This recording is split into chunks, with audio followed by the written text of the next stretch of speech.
Hello, everyone. Welcome back to Those Odd Gamers. I am Wormtalon. This is Alpha I'm Ozzy. Niner calling Science Station Hermes. Alpha Niner, this is Science Station Hermes. How's an Echo dealing with audio issues? Roger Hermes, all cleared. That came with the same issues. Request clearance for landing. That's Roger, Alpha Niner. You are cleared for landing. Chaos, ready for this awesome micro-pro flight sim. Station control, synced and locked. And everybody knows we left.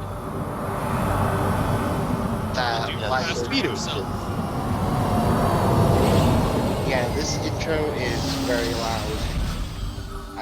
I'm sorry, did you say something? I can't hear you over the engines. Alpha Niner, you advise you command when you're ready for Hey, it's accurate. Just trying to be Engines are loud. realistic. Roger, control.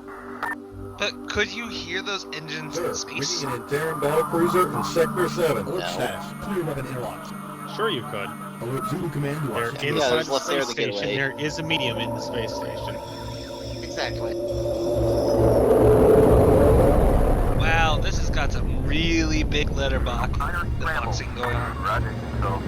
Not to Yeah. mention your ship itself is a medium, so anything that hits it is still going to make noise. And, At least as far as you're concerned. the attack. yeah, well, we'll see, but this is all as hell game.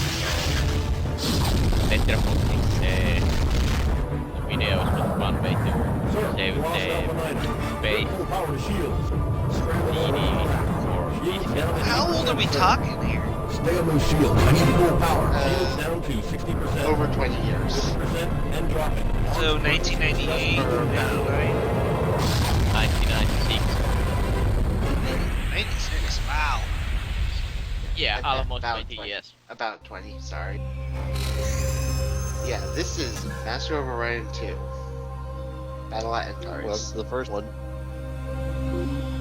The first one did not come. It's around, but I'm not playing it. So I'm making a custom race here. The custom races start out with the base of whatever race portrait you choose, and then you can select various options to give your race bonuses or minuses. And you can't get more than 10 minuses from your base of 10 to spend, so you're limited to a max of 20 points of positive things, but you get a default of 10. So you can't like dump all your negatives into just one particular area. Yeah, you have to spread things out, but the more negatives you take, the more positives you can also take. Here you go. So what you're picking? Yep, I'm taking flying minus 10, which for those points, I've got aquatic, which makes so I find more planets more habitable. I've got a poor homeworld, which is making so I can't mine as well on my homeworld. I've got low G, which makes so I'm bad at combat. And I've got creative, which makes so that I research all the texts that are available for whatever I'm researching at the time. If this is anything like any other space strategy simulator I've ever seen, generally being the more or advanced technology lets you win. Yeah, and that's basically what we're going with. We're going with most advanced technology to win. Alright, so what is the objective of winning? There are various objectives. There's a diplomatic victory where you get, after everyone's met everyone, you can get a council together, and if someone gets 2/3 majority vote, they win. Otherwise, you can obviously go and destroy everyone else, which Yeah, everyone's favorite victory. And then there's also the Antares, which are from another dimension and come and invade occasionally. And you can go invade them and destroy their home planet, and that will also get you to win. So basically, it's like Civilization, only there's another evil race that you can kill for the victory. Yeah, you Oh my Yeah. god, it's advanced space barbarians! No, you show everybody how badass you are by killing them, and everybody's like, okay, I am not messing with this guy. That's pretty much what That's it how is. it should be. So just colonize to my second planet. Here's a basic look at the menu, which I guess we already saw. Going with housing, which makes all my production go into population growth. That planet doesn't have any production at the moment because all of its resources are going towards farming. But it'll get another piece of population and then it'll start growing even faster. I never had like PC gaming for like ever. I only got my own computer until like 2008, I believe. So, and I still using that exact same computer too. So I never grew up with this kind of stuff at all. Like strategy games, if those came over to consoles, they were generally very poor and controlled horribly. So I never touched this stuff. On the other hand, this was one of the first games I ever played. And I'm just advancing a bunch of turns to get that population growth that I was mentioning before. And those pictures that are popping up that say react or hire our heroes that you occasionally want to offer their skills to.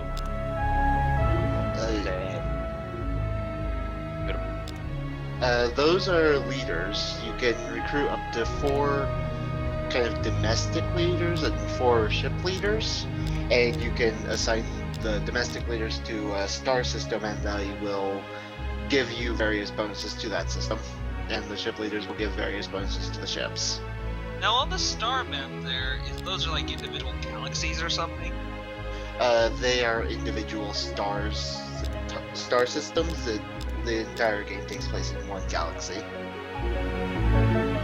So super condensed and highly, there's a lot of micromanagement in this, I'm guessing. Yeah. Super Mario Galaxy, you lied to me. And here was the went by the resales window, because Wyrm got the creative, he got the all those like a minor text when he resells. Normally, if you don't have creative, you get to pick one of them. And if you are masochist, you can pick the uncreative talent. And then you get one of those skills on random. Exactly.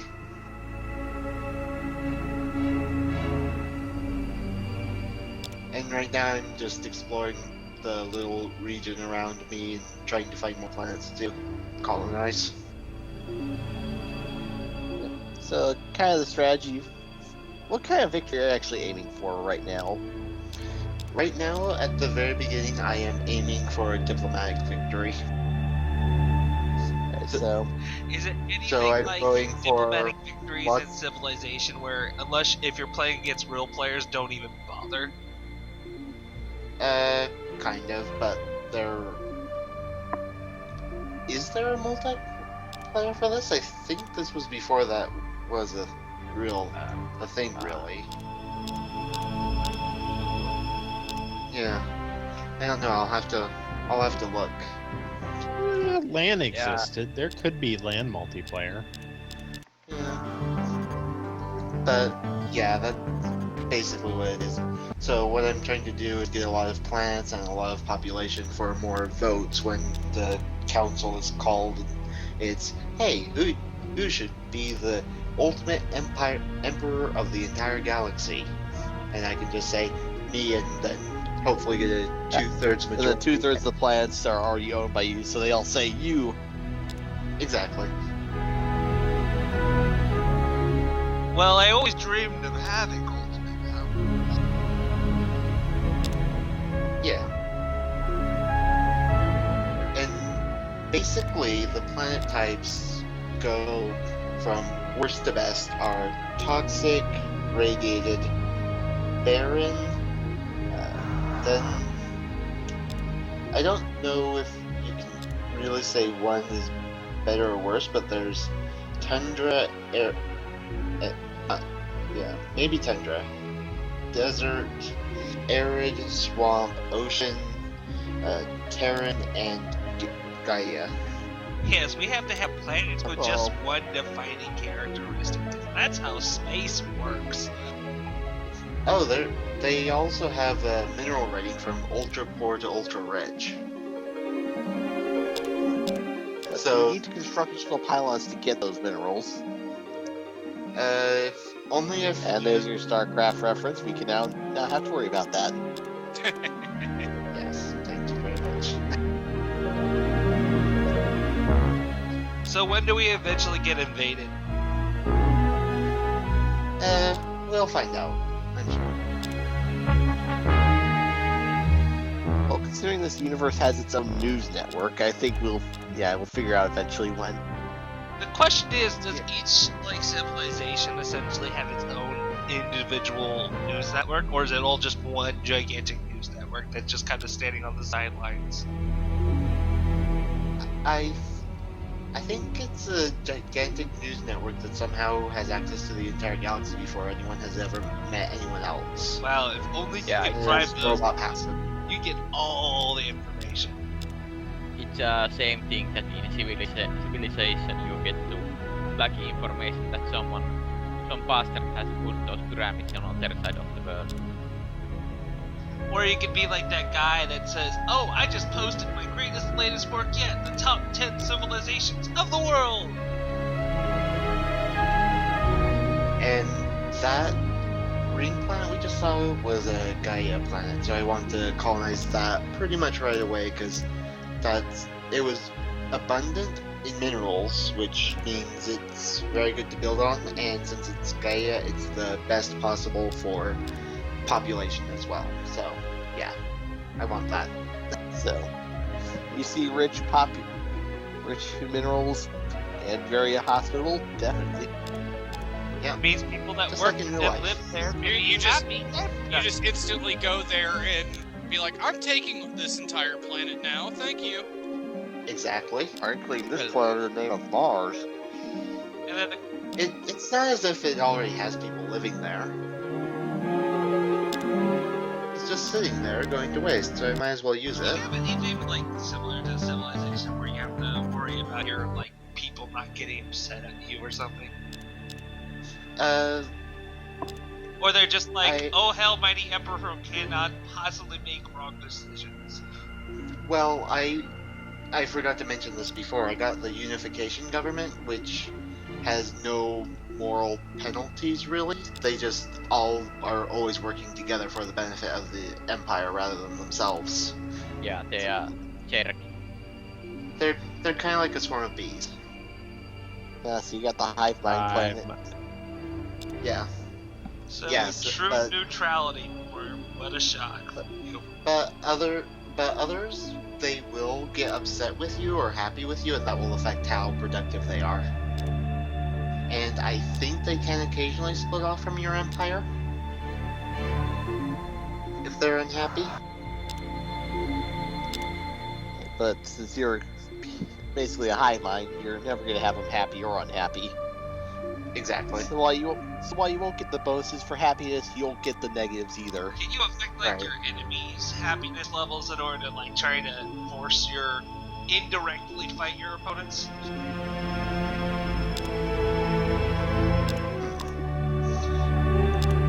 I don't think so. It might be possible and I just don't know about it, but I don't think you can do that. Maybe by bombarding a planet and destroying a particular building that makes them happy.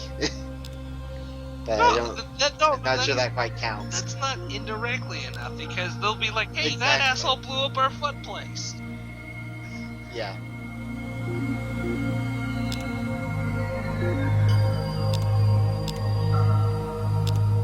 But one of the benefits of the aquatic race is I treat both ocean and Terran planets as Gaia planets as well. So those are always good for me to colonize as well. My favorite thing to do in civilization is literally the idea of your place is so much better compared to your enemies that other civilizations' towns want to just join you automatically.